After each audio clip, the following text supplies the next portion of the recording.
Bien, seguimos nosotros entonces trabajando, desarrollando, investigando en las Escrituras los valores que necesitamos para nuestra iglesia. Bien, que son valores fundamentales, son elementos sacados, están en la cajita en la parte de arriba, ahí está el controlcito. Tenemos cajita nueva, entonces estaba escondido por ahí, ahora sí.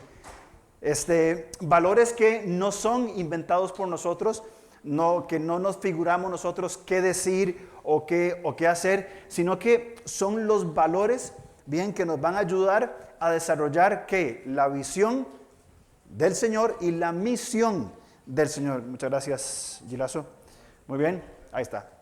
Y nos han colocado el Señor en este lugar maravilloso que tenemos por edificio.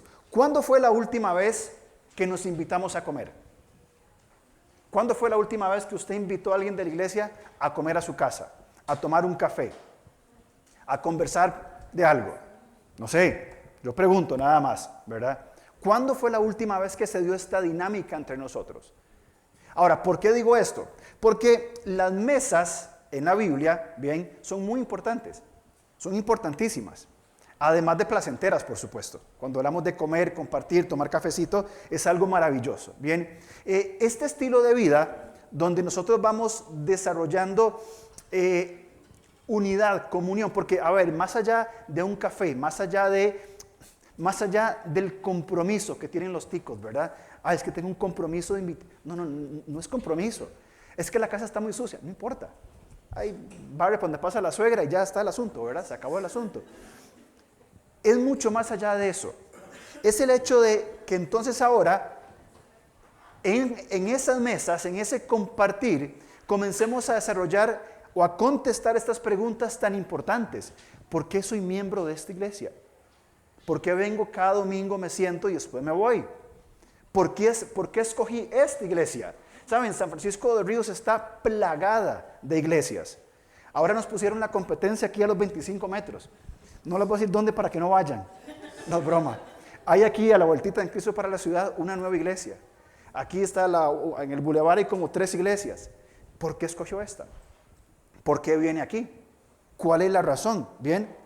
¿Y por qué, después de todo, cuando nos conocemos, por qué sigue en esta iglesia? Sabiendo en lo que se está metiendo.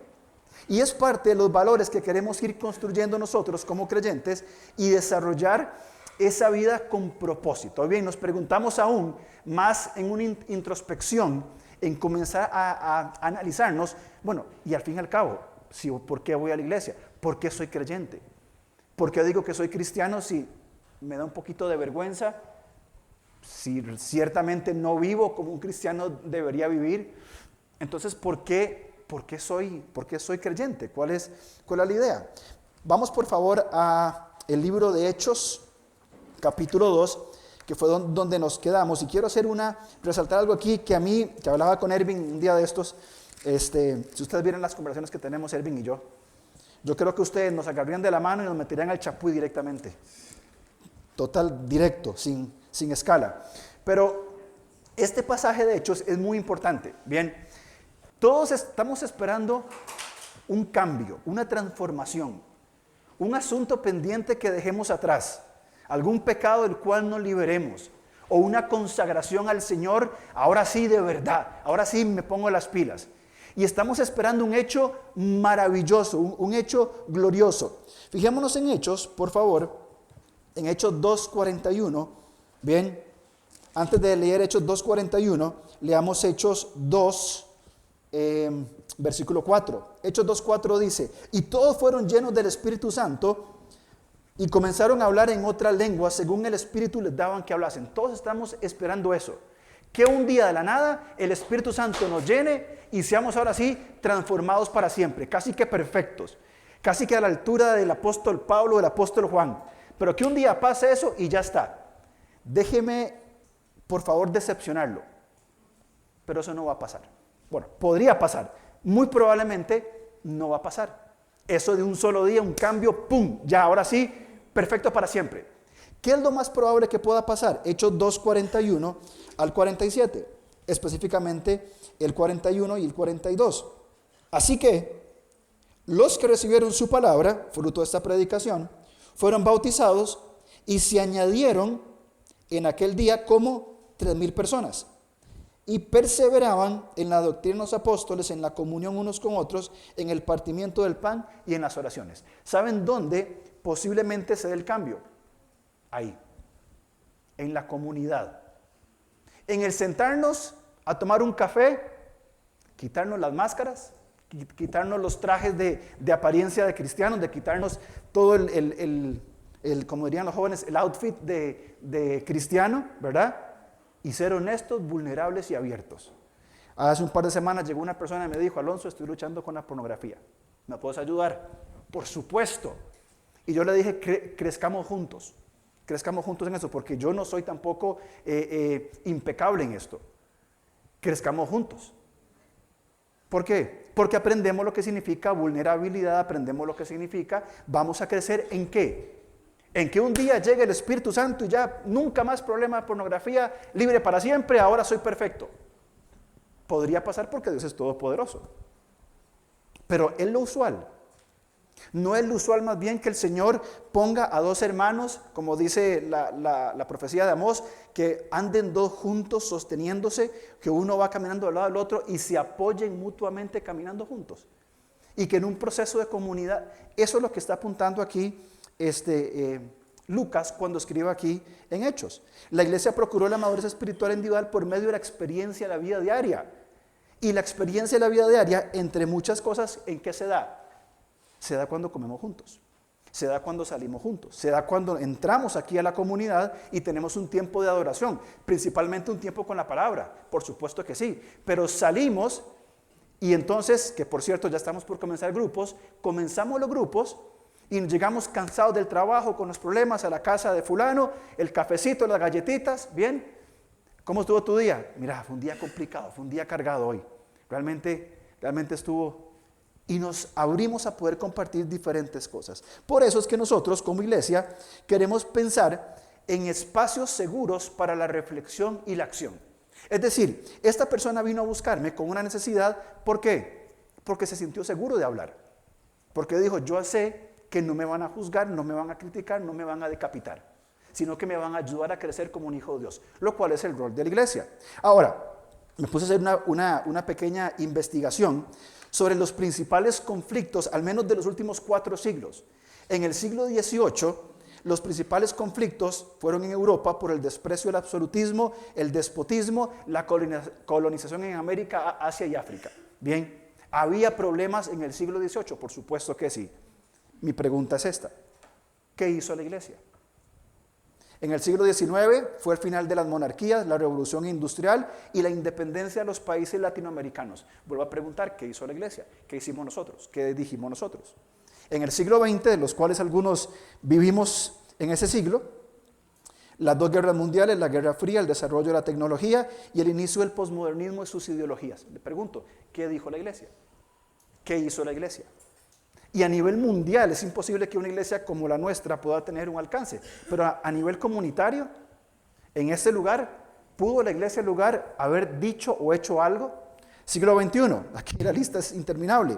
Cambio climático, salud mundial, tanto física como mental, crecimiento de la población, migración y refugiados, economía global, gobierno de la tecnología, aislamiento, pobreza, hambre, materialismo, consumismo. ¿Qué hace o qué dice la iglesia? ¿Qué hace o qué decimos nosotros como comunidad? ¿Qué hace y dice usted como creyente? ¿O qué digo yo como creyente sobre estos temas? ¿Cómo estoy respondiendo a esas diferentes circunstancias que hoy nos tocan vivir? Entonces, es importante que la iglesia, bien, sea un espacio de reflexión y medio de respuesta. ¿Qué pasaría si lo hacemos a nivel comunitario? ¿Qué pasaría si lo hacemos a nivel de las conversaciones día con día? Si lo hablamos en el culto y entre semanas seguimos conversando sobre esas cosas. ¿Piensan que quizá pueda comenzar a haber transformación, cambios en nosotros? No lo sé. Y esta es la pregunta que me hacía cuando estaba trabajando en estos temas. Bien, ¿por qué la iglesia no se pronuncia? Ahora, volvamos entonces a lo que estamos hablando rápidamente. Hablamos de la misión. ¿Cuál es la misión de la iglesia del lugar? Muy simple, en palabras: hacer discípulos. Mateo capítulo 28, Hechos capítulo 1, nos dicen: hagan discípulos. Es decir, buscar personas que no conozcan de Cristo, presentarles el Evangelio y enseñarles todas las cosas que Él nos enseñó. Eso es hacer discípulos. Pero discipulado no requiere un título teológico, no. No requiero una reunión cada semana en un horario fijo, inquebrantable. No, tampoco. ¿Qué requiero? Que viva con otra persona y le enseñe qué fue lo que Jesús dijo. ¿Saben ustedes algunas enseñanzas de Jesús? Quizá algunas. Supongo que muchas. Tomen esa enseñanza y enseñarle a otra persona. Es lo que es la misión de la iglesia. Ahora, ¿cuál es la visión de la iglesia? ¿A dónde queremos que esta iglesia llegue en un punto? Equipar a los santos para la obra del ministerio. Abrimos la posibilidad, por una iniciativa de doña Marielos, de un curso de consejería. Todo un año, una vez a la semana, 3 horas, un curso de consejería, virtual o presencial, como sea, 3 horas a la semana. Equipar a los santos, ¿para qué? ¿Para que colguemos el certificado ahí en la pared con todos los demás? No, para edificar el cuerpo de Cristo, para ser adoradores y hacedores de discípulos, para que hacen discípulos y ya saben cómo continúa la historia. Hablamos en el primer mensaje sobre el uso de nuestro tiempo, de nuestros tesoros y nuestros talentos. ¿Para qué? Para la misión de Dios. Bien, ahora, quiero compartir esto, que lo leí en esta semana, que es muy interesante. Fíjense esto, la iglesia es la comunidad del reino de Dios en la tierra, viviendo bajo la tensión de ser pueblo de Dios y sin embargo no habitando plenamente en su presencia. Porque estamos viviendo en este mundo.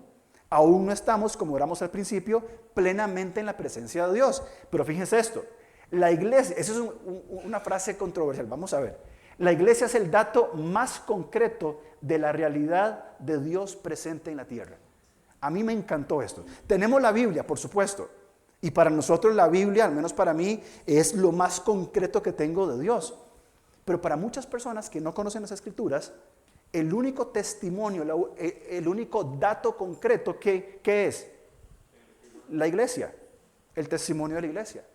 Como un grupo de locos que se meten cada domingo aquí adentro, viven de una manera totalmente distinta. ¿Por qué? ¿Por qué son distintos? ¿Por qué tienen una forma diferente de pensar? ¿Por qué los matrimonios son no perfectos sino saludables? ¿Por qué hay una relación entre padres e hijos? ¿Por qué están juntos? ¿Por qué procuran dar un buen testimonio?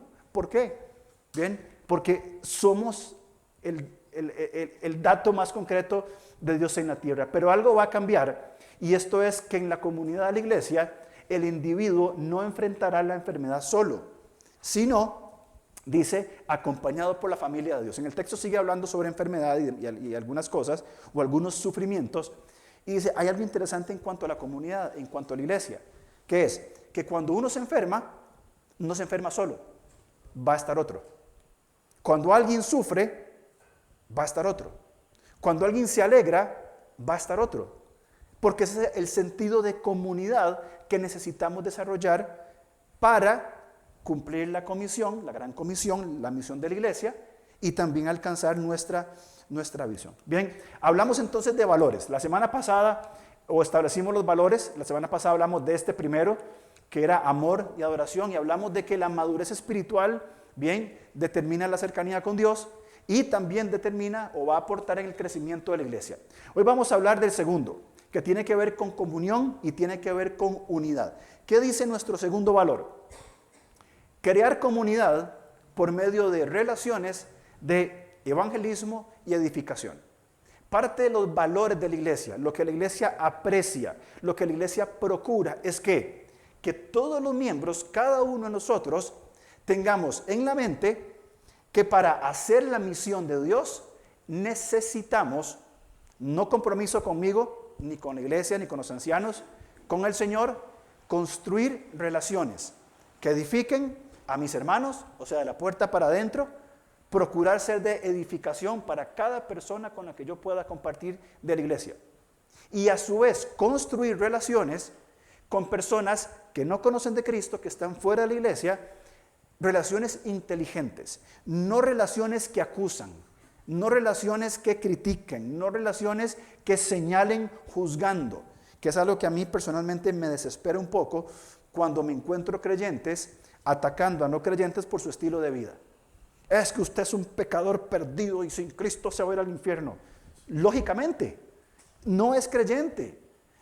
Necesita encontrar, no necesita un juicio, necesita escuchar el evangelio, que Dios le ama y quiere perdonar su pecado, y que igual como yo, un pecador perdonado, quiere darle vida eterna, punto. El trabajo de juez le toca a Dios, no a nosotros. Entonces es importante estas relaciones. Vamos a Hechos, por favor. Bueno, antes de ir a Hechos, nada más quiero repasar lo de la que vimos la semana pasada. Bien, Hechos 2:1, hablamos de unidad, santidad, propósito del evangelismo y todo esto. Y apelamos a esto.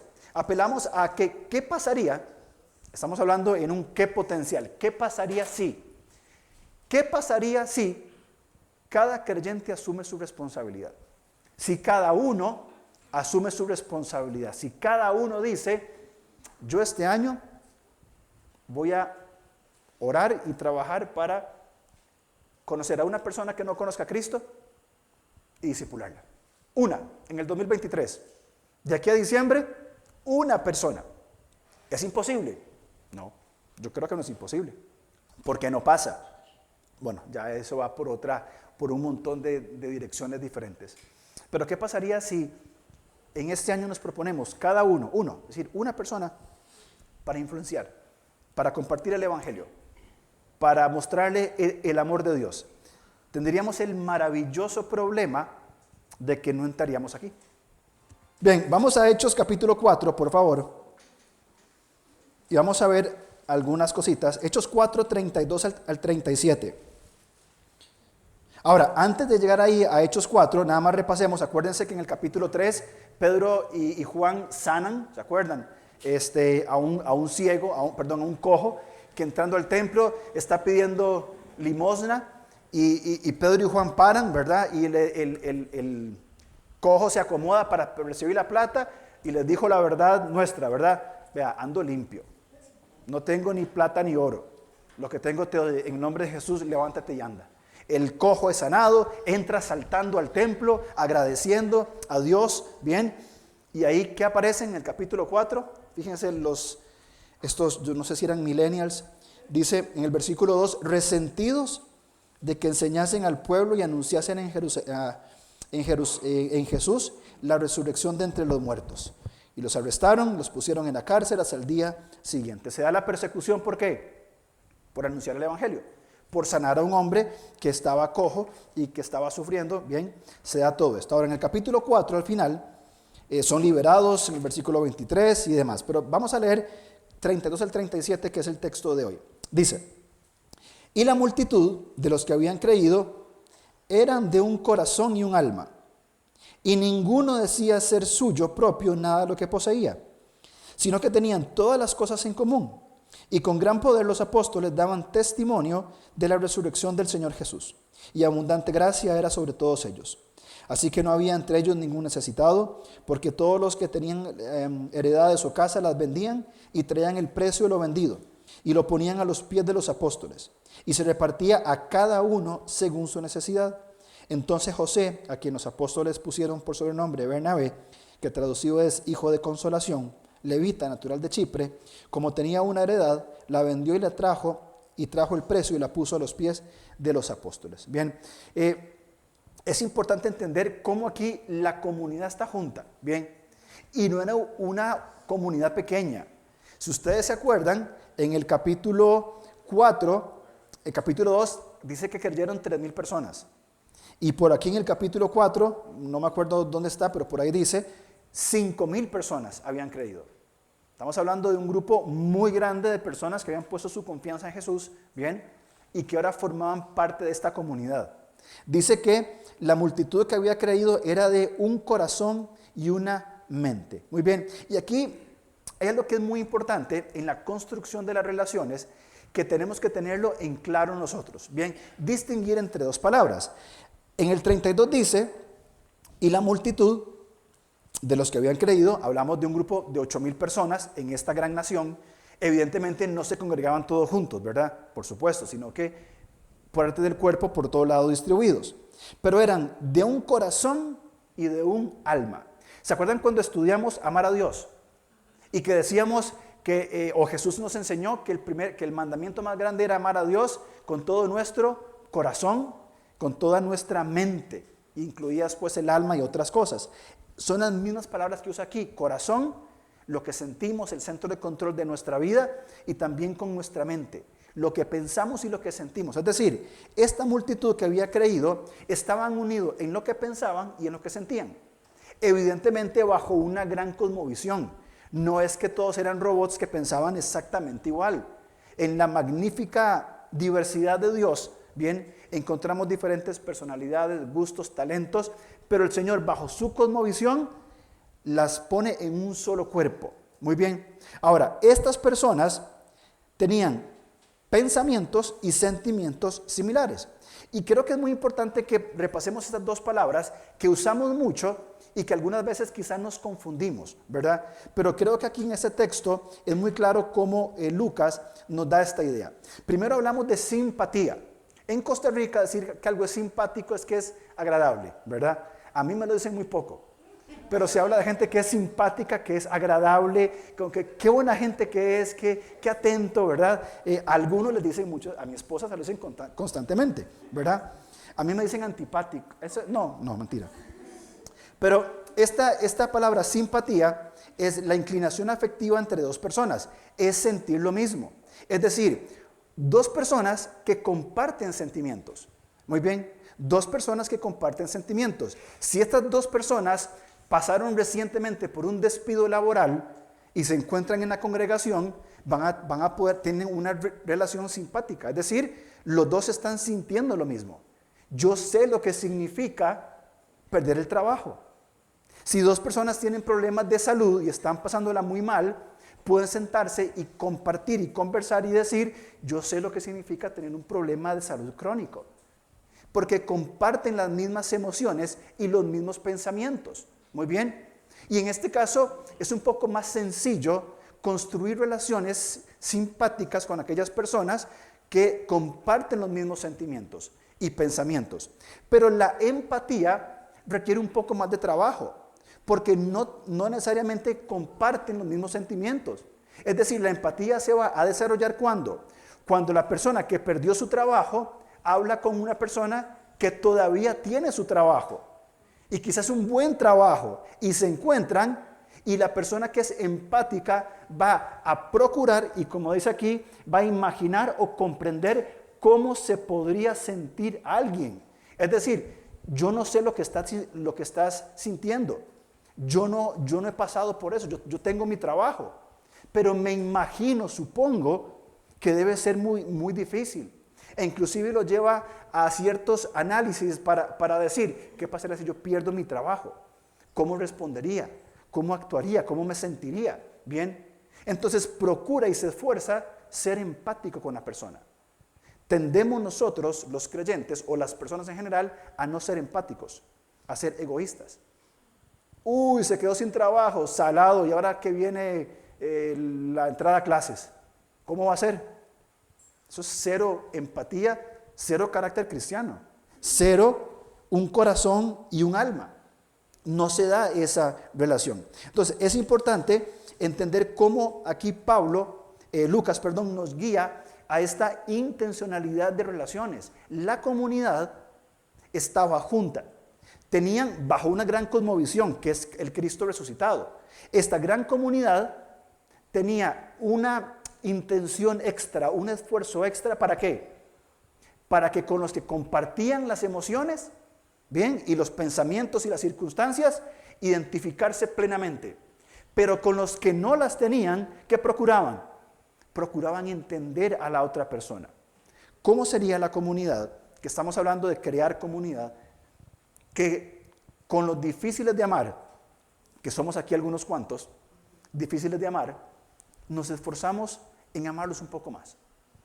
Con aquellas personas que quizás su personalidad no es mi tipo de personas, y ya yo le pongo un distanciamiento. ¿Qué pasaría si damos un paso más en este concepto de un corazón y un alma para decir, voy a intentar conocer y entender a esta persona que de entrada me cuesta bastante amar, pero voy a intentarlo? ¿Qué pasaría si la comunidad tuviera la visión de sentir empatía por las personas que no conocen de Cristo, que hoy viven sin esperanza, sin propósito, sin tranquilidad? ¿cómo serían entonces nuestros conceptos sobre, por ejemplo, evangelismo? ¿Cómo nos desarrollaríamos? Entonces, hablamos de la importancia de la empatía y la simpatía en el versículo 33, porque en el 32 habla más que todo de la comunidad, de la puerta para adentro. Aquí pusimos los rótulos estratégicos, entramos para adorar, por supuesto que sí. Cuando entramos aquí, venimos a adorar. Venimos a glorificar a Dios, a cantar, a compartir con los hermanos, a darnos un abrazo, a compartir las mesas con la comida, bien, para fulearnos, para llenarnos. Pero cuando salimos, levantemos un poquito la cabeza, miremos para arriba. Salimos para servir. ¿Por qué? ¿Por qué le pusimos eso ahí? Porque es muy... Tiene su... No. Porque tenemos que salir a servir. Porque tenemos una misión. Cuando salimos por aquí, bien, la gente está esperando, y tal vez no lo van a decir, esperando ver un creyente dar testimonio. Leí esta semana un libro y la autora decía, no hay peor cosa que le digan a un cristiano, qué raro, usted no parece cristiano. Qué frustrante debería ser para un creyente que le digan, pero, usted era cristiano, ni cuenta me había dado. Porque su forma de hablar, de desarrollarse, vivir, actuar, trabajar, no tiene ninguna diferencia con nadie más. Por eso estamos apuntando a salimos para servir. Ahora, en el 33 apelamos a esto. Dice, y con gran poder los apóstoles daban testimonio de la resurrección del Señor Jesús, y abundante gracia era sobre todos ellos. Los apóstoles, ¿qué estaban haciendo? Les pregunto, predicando el evangelio. La iglesia en Jerusalén estaba predicando el evangelio. Aquí menciona particularmente los apóstoles. Ahora, ¿cuál era el fruto de la predicación del evangelio de los apóstoles? ¿Se acuerdan? En el capítulo 4. Los arrestaron, los golpearon, los amenazaron, y fue creciendo la amenaza, fue creciendo los problemas, al punto de que en el capítulo 8 van a ¿qué? A matar a Esteban. Y que en el capítulo 8 todos se van expatriados por todo el mundo conocido. Todos los cristianos huyen de Jerusalén por la persecución que había. Unos se fueron a Samaria, otros más a Judea, hasta el fin de la tierra se fueron, escapando de la persecución. Pero estaban haciendo lo que les correspondía hacer. Probablemente a usted y a mí no nos toque, no nos corresponda tener que salir huyendo. Termina el capítulo 39. Y José fue puesto en la cárcel por una mentira. Por un momento, Dios, ¿no era que usted estaba conmigo? ¿No era que su presencia me acompañaba y que todo lo que hacía me iba bien? Sí, por supuesto que sí. Porque la presencia de Dios no tiene tanto que ver con nuestro éxito como con sus propósitos. Estos discípulos que estaban siendo perseguidos, que estaban siendo encarcelados, que estaban siendo golpeados y que comenzaron a ser asesinados, contaban con la presencia de Dios. Que no significa que todo me va a ir bien. Significa que Dios está cumpliendo sus propósitos en nosotros.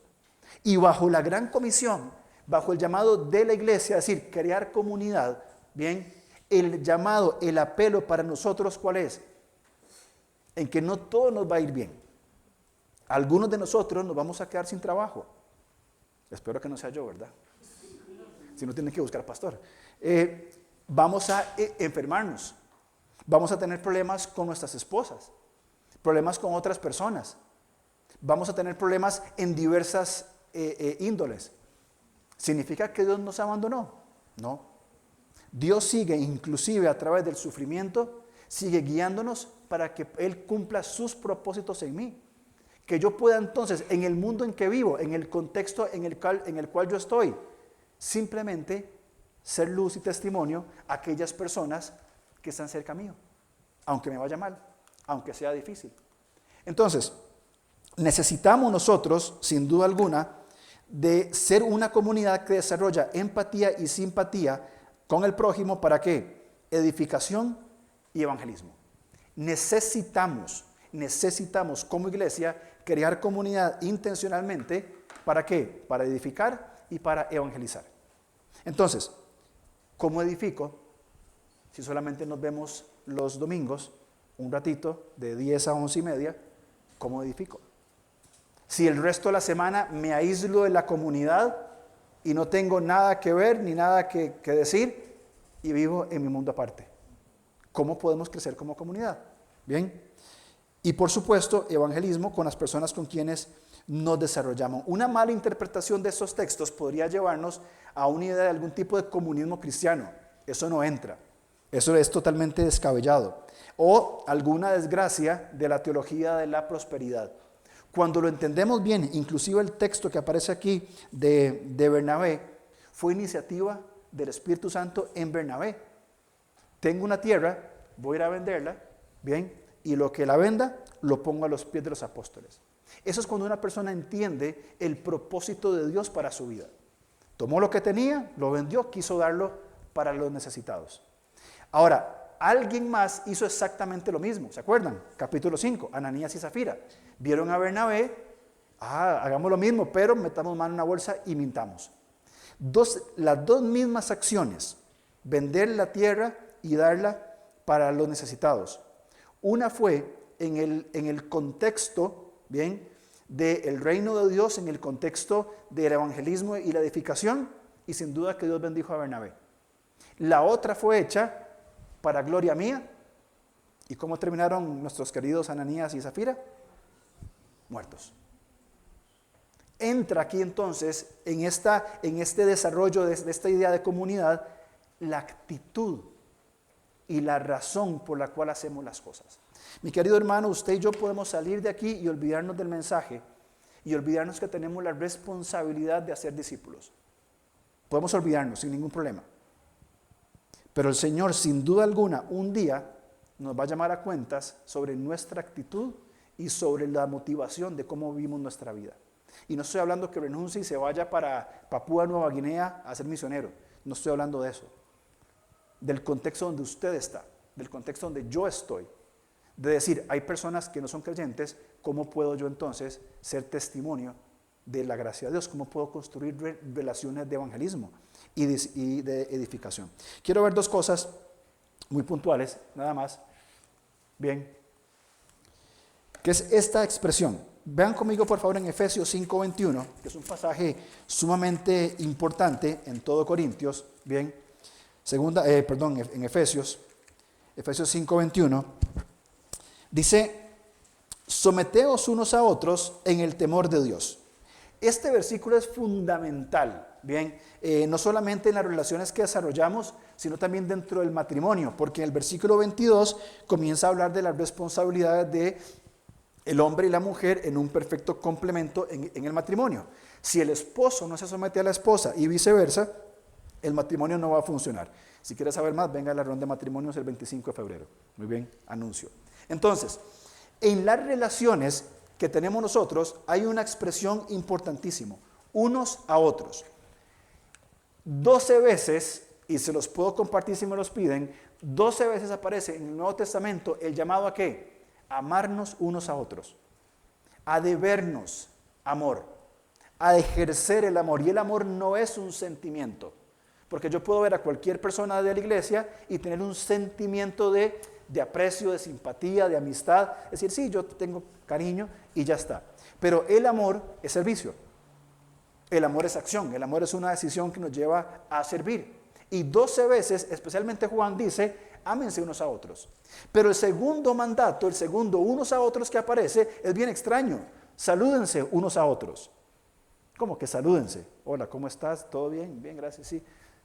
Va más allá de eso. ¿Qué pasa en nuestra cultura costarricense cuando dos personas están peleadas?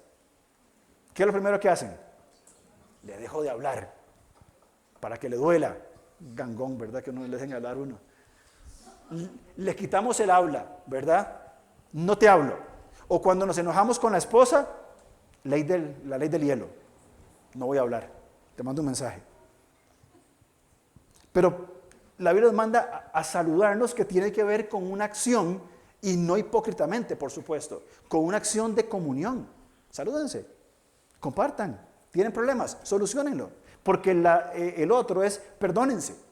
Perdónense unos a otros. 3 veces aparece en el Nuevo Testamento, perdónense unos a otros. ¿Por qué los autores bíblicos se tomaron la molestia de poner estas cosas como por ejemplo, perdónense unos a otros.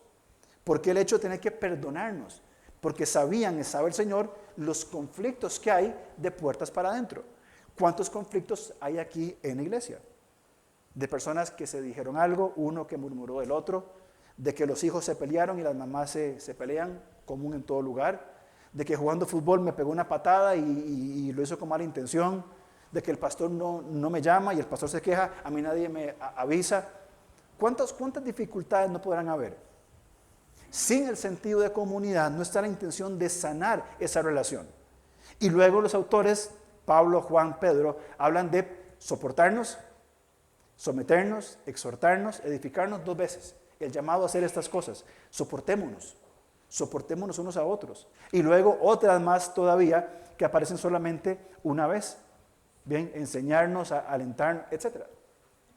Qué importante es para nosotros como iglesia tener esta idea. Fíjense en Pedro, bueno, eso va más adelante, pero todavía no nos adelantemos todavía.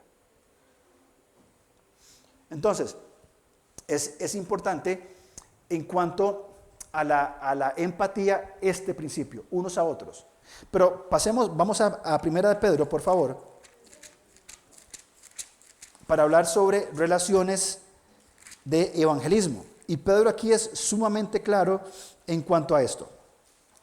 Pedro nos va a decir, entonces, en Primera de Pedro, fíjense algunas cosas importantes que Pedro nos pone aquí. Primero, vamos viendo la línea, y voy a hacerlo rápido porque son varios versículos. Primera de Pedro 1:3. Bendito el Dios y Padre de nuestro Señor Jesucristo, que según su grande misericordia nos hizo renacer para una esperanza viva por la resurrección de Jesucristo de los muertos. Es decir, tenemos vida, bien, para tener una esperanza. No vivo porque simplemente vivo. Hay una esperanza específica, bien, que tiene que ver con las promesas de Dios. Fíjense en el versículo 14.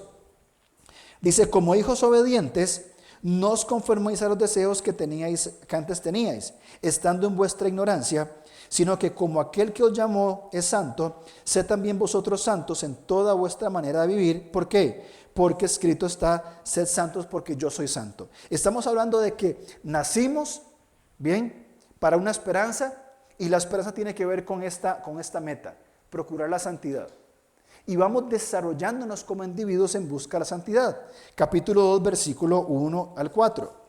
Dice Pedro, siendo creyentes y buscando la santidad, dice el versículo 1, desechando toda malicia, todo engaño, hipocresía, envidias y todas detracciones, desead como niños recién nacido la leche espiritual no adulterada, para que por ella crezcáis para salvación, si es que habéis gustado la benignidad del Señor, acercándoos a Él, piedra viva, desechada ciertamente por los hombres, mas para Dios escogida y preciosa.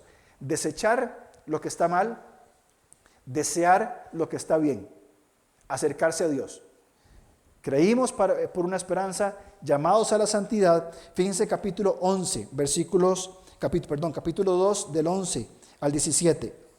Dice, amados, yo os ruego, como a extranjeros y peregrinos, que os abstengáis de todos los deseos carnales que batallan contra el alma, manteniendo buena vuestra manera de vivir entre los gentiles. ¿Saben qué es eso? Una relación de evangelismo. Lo leo otra vez el versículo 12.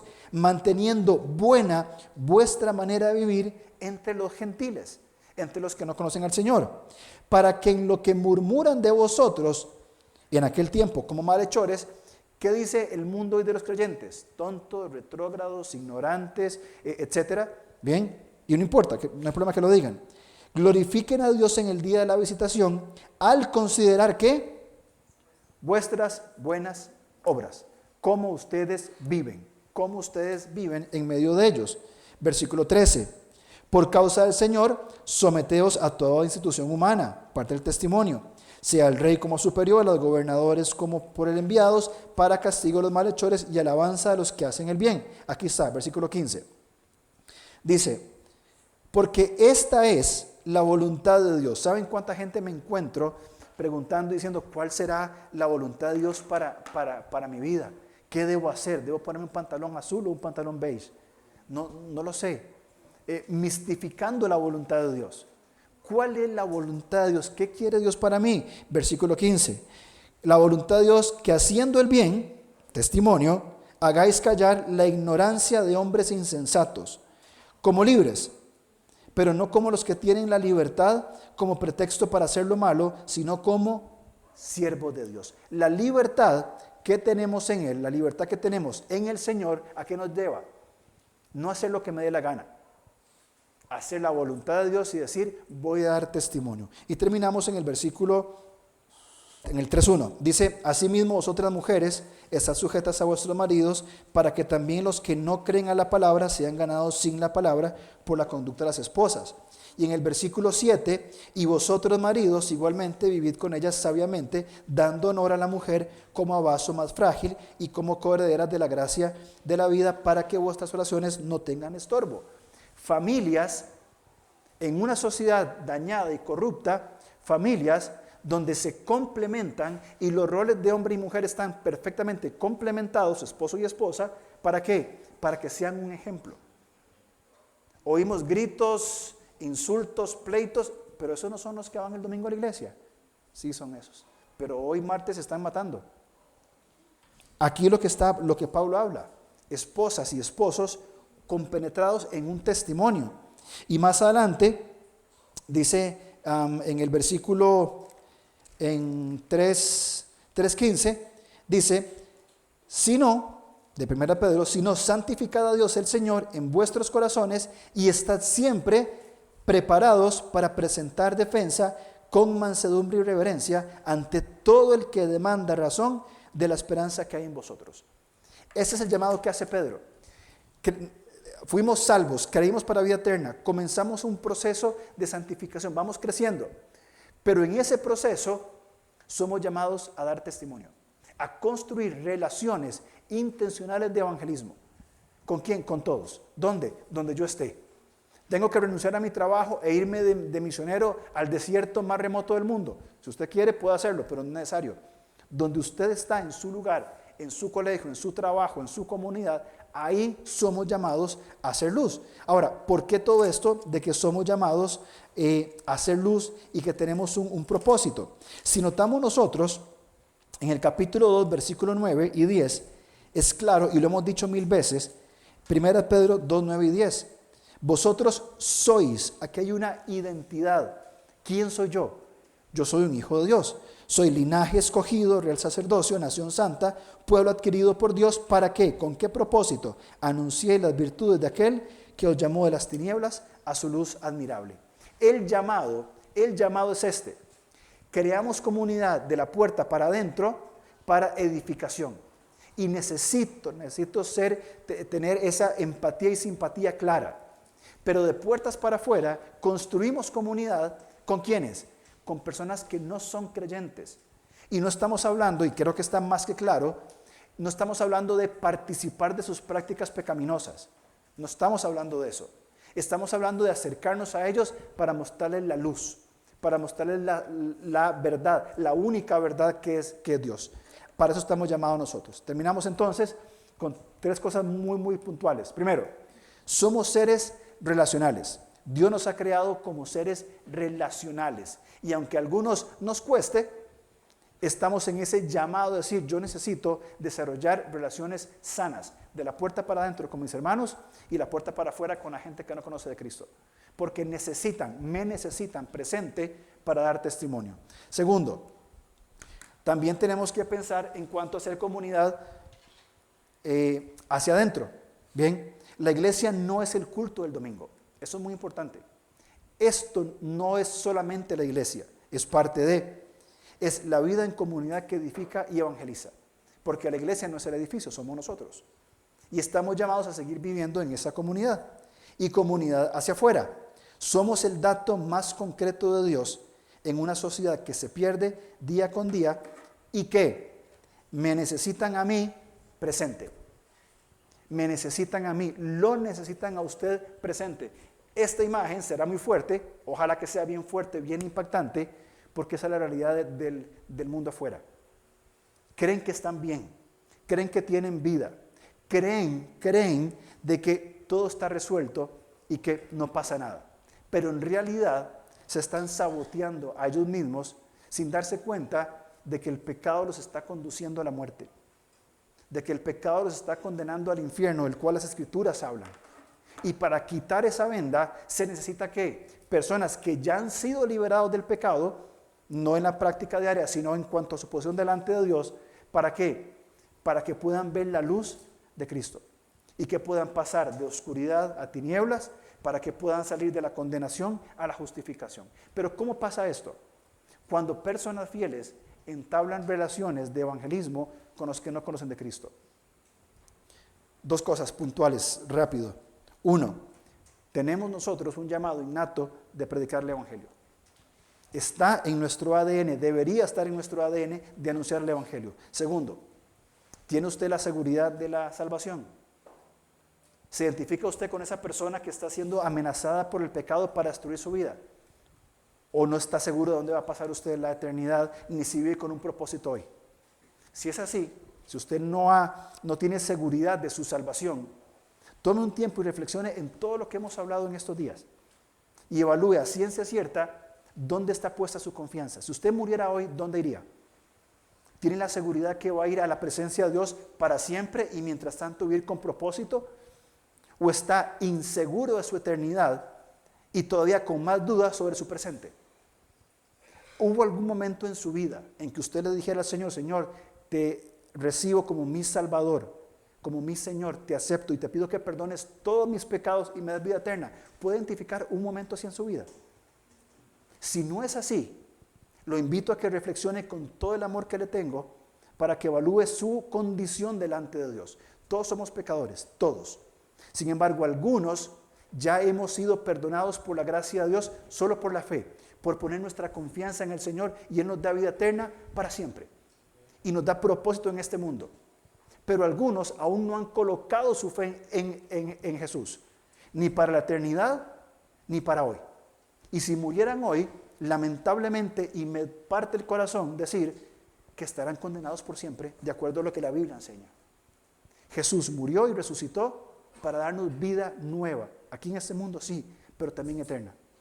Y si no le pedimos, si no llegamos a la convicción de decir, Señor, soy un pecador perdido, te pido que me perdones y que limpies mi pecado, no podríamos tener esa seguridad.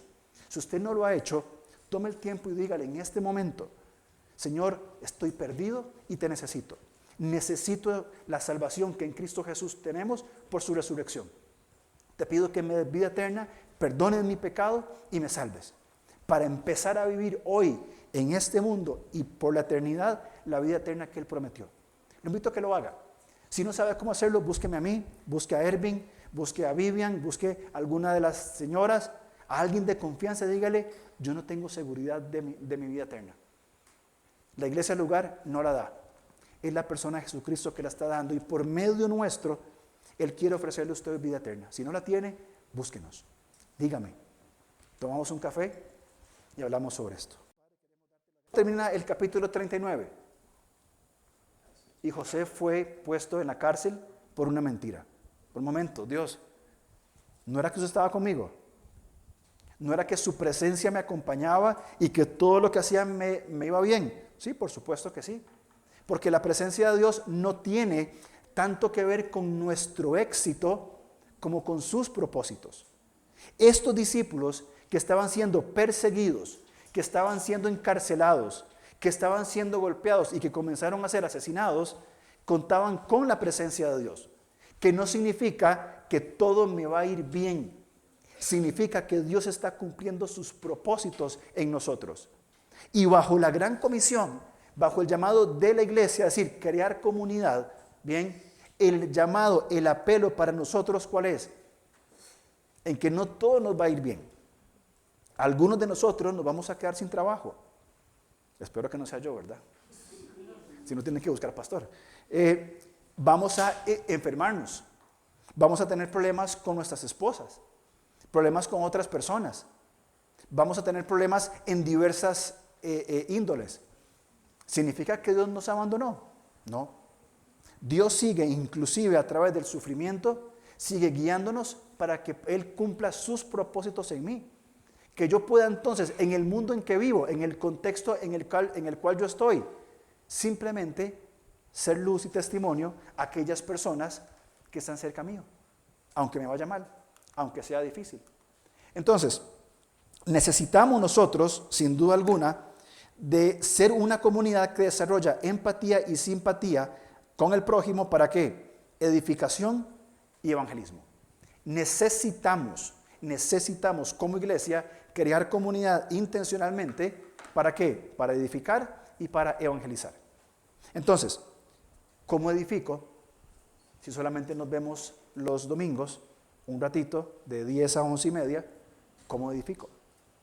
Si el resto de la semana me aíslo de la comunidad y no tengo nada que ver ni nada que decir y vivo en mi mundo aparte, ¿cómo podemos crecer como comunidad? Bien. Y por supuesto, evangelismo con las personas con quienes nos desarrollamos. Una mala interpretación de estos textos podría llevarnos a una idea de algún tipo de comunismo cristiano. Eso no entra. Eso es totalmente descabellado. O alguna desgracia de la teología de la prosperidad. Cuando lo entendemos bien, inclusive el texto que aparece aquí de Bernabé, fue iniciativa del Espíritu Santo en Bernabé. Tengo una tierra, voy a ir a venderla, bien, y lo que la venda, lo pongo a los pies de los apóstoles. Eso es cuando una persona entiende el propósito de Dios para su vida. Tomó lo que tenía, lo vendió, quiso darlo para los necesitados. Ahora, alguien más hizo exactamente lo mismo, ¿se acuerdan? Capítulo 5, Ananías y Zafira. Vieron a Bernabé, hagamos lo mismo, pero metamos mano en una bolsa y mintamos. Las dos mismas acciones, vender la tierra y darla para los necesitados. Una fue en el contexto, bien, del reino de Dios, en el contexto del evangelismo y la edificación, y sin duda que Dios bendijo a Bernabé. La otra fue hecha para gloria mía. ¿Y cómo terminaron nuestros queridos Ananías y Zafira? Muertos. Entra aquí entonces en este desarrollo de esta idea de comunidad la actitud y la razón por la cual hacemos las cosas. Mi querido hermano, usted y yo podemos salir de aquí y olvidarnos del mensaje y olvidarnos que tenemos la responsabilidad de hacer discípulos. Podemos olvidarnos sin ningún problema. Pero el Señor, sin duda alguna, un día nos va a llamar a cuentas sobre nuestra actitud y sobre la motivación de cómo vivimos nuestra vida. Y no estoy hablando que renuncie y se vaya para Papúa Nueva Guinea a ser misionero. No estoy hablando de eso. Del contexto donde usted está, del contexto donde yo estoy. De decir, hay personas que no son creyentes, ¿cómo puedo yo entonces ser testimonio de la gracia de Dios? ¿Cómo puedo construir relaciones de evangelismo y de edificación? Quiero ver dos cosas muy puntuales, nada más. Bien. ¿Qué es esta expresión? Vean conmigo por favor en Efesios 5:21, que es un pasaje sumamente importante en todo Corintios. Bien. En Efesios 5:21. Dice, someteos unos a otros en el temor de Dios. Este versículo es fundamental, bien, no solamente en las relaciones que desarrollamos, sino también dentro del matrimonio, porque en el versículo 22 comienza a hablar de las responsabilidades de el hombre y la mujer en un perfecto complemento en el matrimonio. Si el esposo no se somete a la esposa y viceversa, el matrimonio no va a funcionar. Si quieres saber más, venga a la ronda de matrimonios el 25 de febrero. Muy bien, anuncio. Entonces, en las relaciones que tenemos nosotros hay una expresión importantísima, unos a otros. 12 veces, y se los puedo compartir si me los piden, 12 veces aparece en el Nuevo Testamento el llamado a ¿qué? Amarnos unos a otros, a debernos amor, a ejercer el amor. Y el amor no es un sentimiento, porque yo puedo ver a cualquier persona de la iglesia y tener un sentimiento de aprecio, de simpatía, de amistad, es decir, sí, yo tengo cariño y ya está. Pero el amor es servicio, el amor es acción, el amor es una decisión que nos lleva a servir. Y 12 veces, especialmente Juan dice, ámense unos a otros. Pero el segundo mandato, el segundo unos a otros que aparece, es bien extraño. Salúdense unos a otros. ¿Cómo que salúdense? Hola, ¿cómo estás? ¿Todo bien? Bien, gracias, sí. Va más allá de eso. ¿Qué pasa en nuestra cultura costarricense cuando dos personas están peleadas? ¿Qué es lo primero que hacen? le dejo de hablar para que le duela. Gangón, ¿verdad? Que no le dejen hablar a uno. Le quitamos el habla, ¿verdad? No te hablo. O cuando nos enojamos con la esposa, la ley del hielo. No voy a hablar, te mando un mensaje.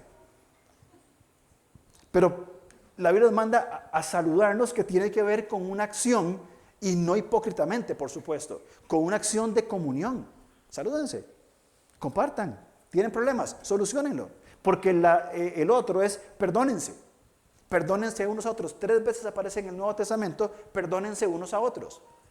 ¿Por qué los autores bíblicos se tomaron la molestia de poner estas cosas como, por ejemplo, perdónense unos a otros? ¿Por qué el hecho de tener que perdonarnos? Porque sabe el Señor, los conflictos que hay de puertas para adentro. ¿Cuántos conflictos hay aquí en la iglesia? De personas que se dijeron algo, uno que murmuró del otro, de que los hijos se pelearon y las mamás se pelean, común en todo lugar, de que jugando fútbol me pegó una patada y lo hizo con mala intención, de que el pastor no me llama y el pastor se queja, a mí nadie me avisa. ¿Cuántas dificultades no podrán haber?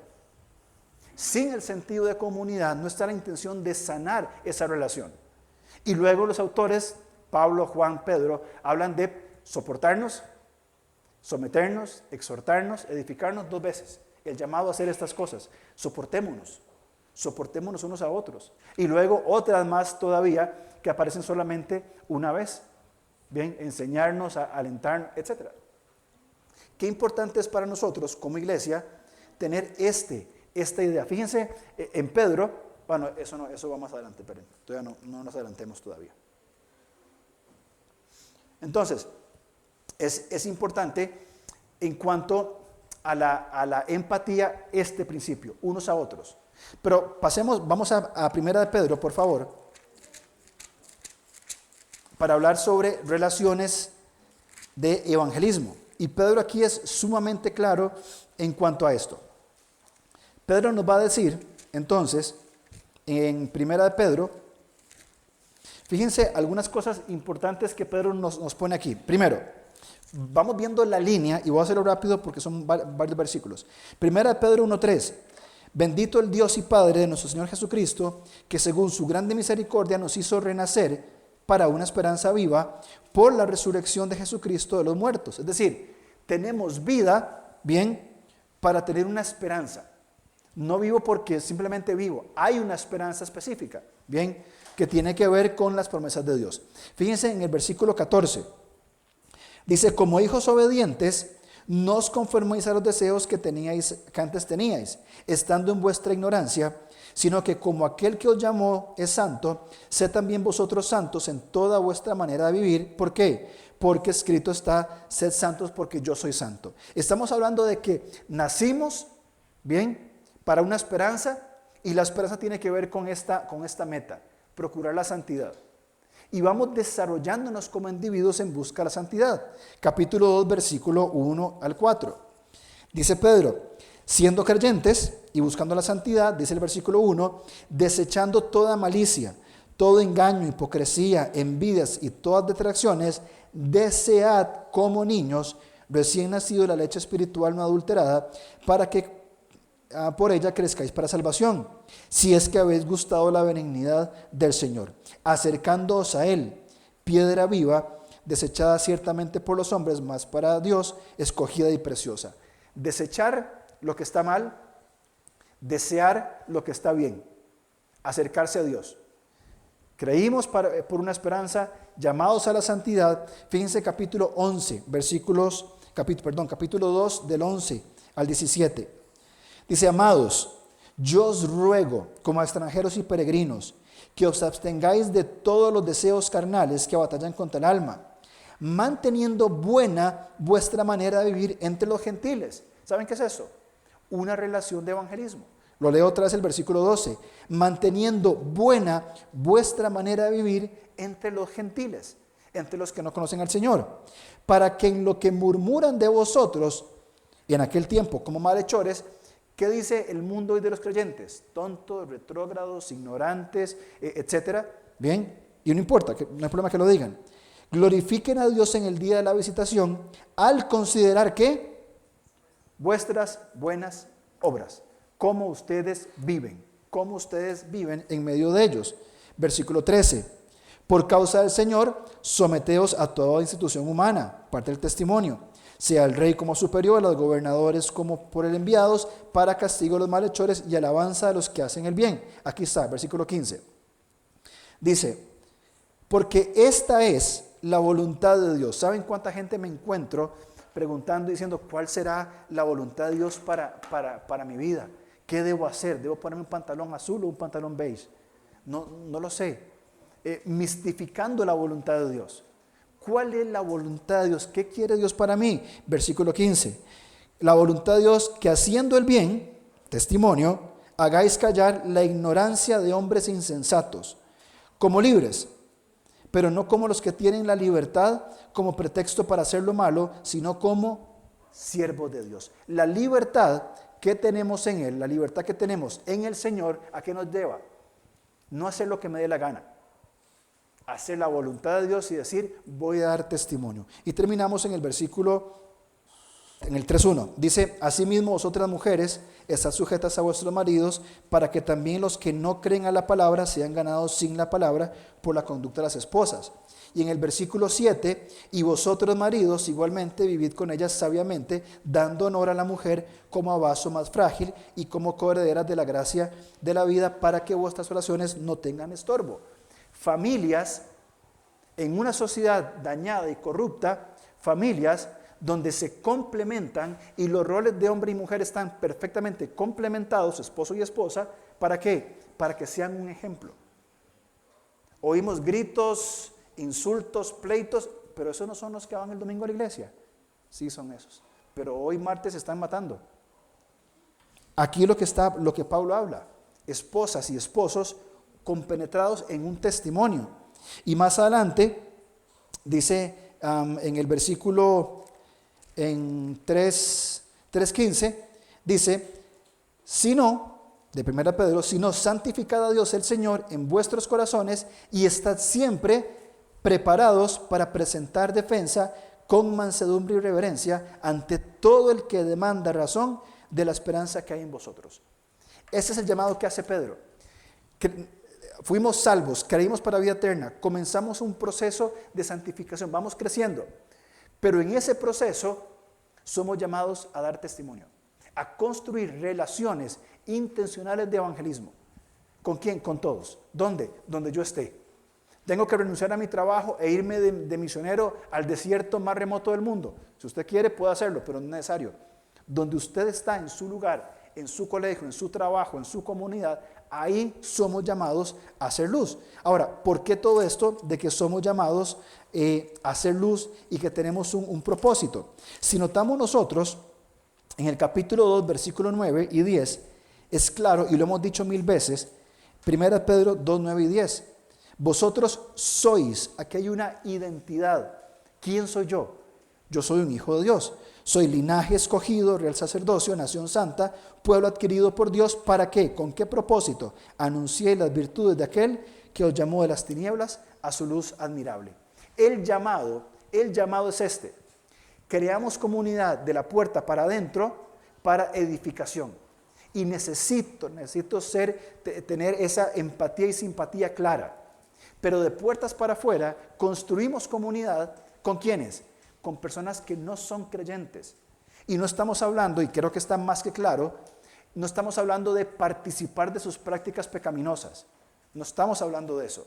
Estamos hablando de acercarnos a ellos para mostrarles la luz, para mostrarles la verdad, la única verdad que es Dios. Para eso estamos llamados nosotros. Terminamos entonces con 3 cosas muy, muy puntuales. Primero, somos seres relacionales. Dios nos ha creado como seres relacionales. Y aunque a algunos nos cueste, estamos en ese llamado de decir, yo necesito desarrollar relaciones sanas, de la puerta para adentro con mis hermanos y la puerta para afuera con la gente que no conoce de Cristo. Porque me necesitan presente para dar testimonio. Segundo, también tenemos que pensar en cuanto a hacer comunidad hacia adentro. Bien, la iglesia no es el culto del domingo. Eso es muy importante. Esto no es solamente la iglesia, es parte de. es la vida en comunidad que edifica y evangeliza. Porque la iglesia no es el edificio, somos nosotros. Y estamos llamados a seguir viviendo en esa comunidad. Y comunidad hacia afuera. Somos el dato más concreto de Dios en una sociedad que se pierde día con día y que me necesitan a mí presente. Me necesitan a mí, lo necesitan a usted presente. Esta imagen será muy fuerte, ojalá que sea bien fuerte, bien impactante, porque esa es la realidad del mundo afuera. Creen que están bien, creen que tienen vida, creen de que todo está resuelto y que no pasa nada. Pero en realidad se están saboteando a ellos mismos sin darse cuenta de que el pecado los está conduciendo a la muerte, de que el pecado los está condenando al infierno, del cual las Escrituras hablan. Y para quitar esa venda se necesita que personas que ya han sido liberados del pecado, no en la práctica diaria, sino en cuanto a su posición delante de Dios, ¿para qué? Para que puedan ver la luz de Cristo y que puedan pasar de oscuridad a tinieblas, para que puedan salir de la condenación a la justificación. Pero ¿cómo pasa esto? Cuando personas fieles entablan relaciones de evangelismo con los que no conocen de Cristo. Dos cosas puntuales, rápido. Uno, tenemos nosotros un llamado innato de predicar el evangelio.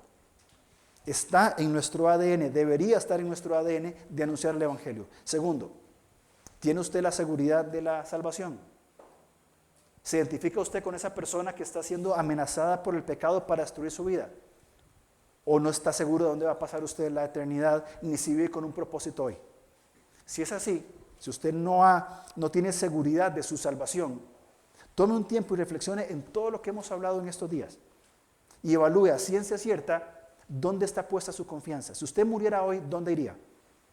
¿Tiene la seguridad que va a ir a la presencia de Dios para siempre y mientras tanto vivir con propósito? ¿O está inseguro de su eternidad y todavía con más dudas sobre su presente? ¿Hubo algún momento en su vida en que usted le dijera al Señor, Señor, te recibo como mi Salvador, como mi Señor, te acepto y te pido que perdones todos mis pecados y me des vida eterna? ¿Puede identificar un momento así en su vida? Si no es así, lo invito a que reflexione con todo el amor que le tengo para que evalúe su condición delante de Dios. Todos somos pecadores, todos. Sin embargo, algunos ya hemos sido perdonados por la gracia de Dios solo por la fe, por poner nuestra confianza en el Señor, y Él nos da vida eterna para siempre y nos da propósito en este mundo. Pero algunos aún no han colocado su fe en Jesús, ni para la eternidad ni para hoy. Y si murieran hoy, lamentablemente, y me parte el corazón decir que estarán condenados por siempre, de acuerdo a lo que la Biblia enseña.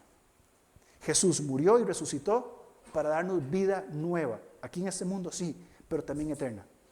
Y si no le pedimos, si no llegamos a la convicción de decir, Señor, soy un pecador perdido, te pido que me perdones y que limpies mi pecado, no podríamos tener esa seguridad. Si usted no lo ha hecho, tome el tiempo y dígale en este momento, Señor, estoy perdido y te necesito. Necesito la salvación que en Cristo Jesús tenemos por su resurrección. Te pido que me des vida eterna, perdones mi pecado y me salves. Para empezar a vivir hoy en este mundo y por la eternidad, la vida eterna que Él prometió. Lo invito a que lo haga. Si no sabe cómo hacerlo, búsqueme a mí, busque a Ervin, busque a Vivian, busque a alguna de las señoras, a alguien de confianza, dígale, yo no tengo seguridad de mi vida eterna. La iglesia del lugar no la da. Es la persona de Jesucristo que la está dando y por medio nuestro, Él quiere ofrecerle a usted vida eterna. Si no la tiene, búsquenos. Dígame. Tomamos un café y hablamos sobre esto.